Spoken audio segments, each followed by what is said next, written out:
Subscribe کیجئے ہمارے channel کو اور بیل آئیکن کو دبائیے تاکہ قرآن و حدیث کی بات آپ تک فوری پہنچ سکے۔ یہ سمجھنا کہ پیر صاحب پر نہ شریعت لاگو ہوتی ہے، نہ دین لاگو ہوتا ہے، نہ نماز کی ضرورت ہے، نہ پردے کی ضرورت ہے، تو بھائی ایسی اس کا مطلب تو یہ ہوا کہ یہ کوئی شیطان آدمی ہے جو سارے ہی دین سے فارغ ہے، اس کو دین کی کسی چیز کی ضرورت ہی نہیں ہے۔ توبہ کرنی چاہیے۔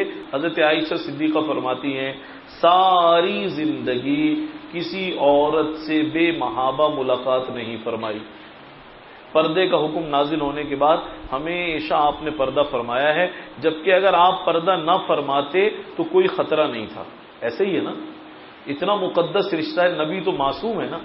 ہمارا ایمان ہے انبیاء علیہم السلام معصوم عن الخطا ہے، اور نبیوں کے بعد ہم میں سے کوئی بھی معصوم نہیں ہے، چاہے عالم ہو، مفتی ہو، شیخ ہو، بزرگ ہو، پیر ہو، کوئی معصوم نہیں ہے۔ صرف معصوم کا درجہ اللہ نے نبیوں کو عطا فرمایا ہے۔ تو اللہ کے نبی نے پھر بھی اتنی رعایت فرمائی کہ نامحرم کا ہاتھ کبھی ہاتھ میں نہیں لیا، نامحرم کا ہاتھ کبھی ہاتھ میں نہیں لیا۔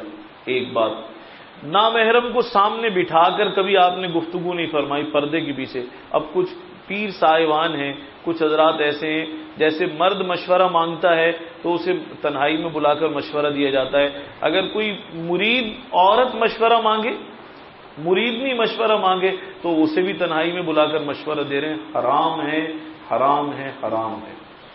حضرت عمر رضی اللہ تعالیٰ عنہ فرمایا کرتے تھے اگر تنہائی میں دو نامحرم ملیں، ایک مرد ہو اور ایک عورت ہو، فرمایا کرتے تھے زندہ کی کیا بات کرتے ہو، میں تمہیں سمجھانے کے لیے ایک مثال دوں؟ تو لوگ کہتے تھے حضرت مثال دے۔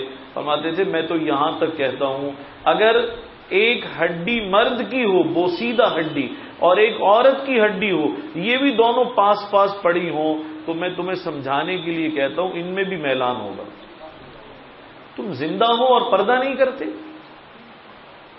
بتائیے کتنی بڑی بات فرما رہے ہیں، ہڈیوں کے بارے میں فرما رہے ہیں۔ حضرت عمر رضی اللہ تعالیٰ یہ چھوٹے صحابی نہیں ہیں، حضور علیہ الصلوۃ والسلام نے ان کے بارے میں کیا فرمایا؟ لو کان بعدی نبی لکان عمر، اگر میرے بعد کوئی نبی بنتا تو عمر بنتا۔ عمر اس قابل تھا کہ اللہ اسے نبوت کے منصب پر فائز فرماتے۔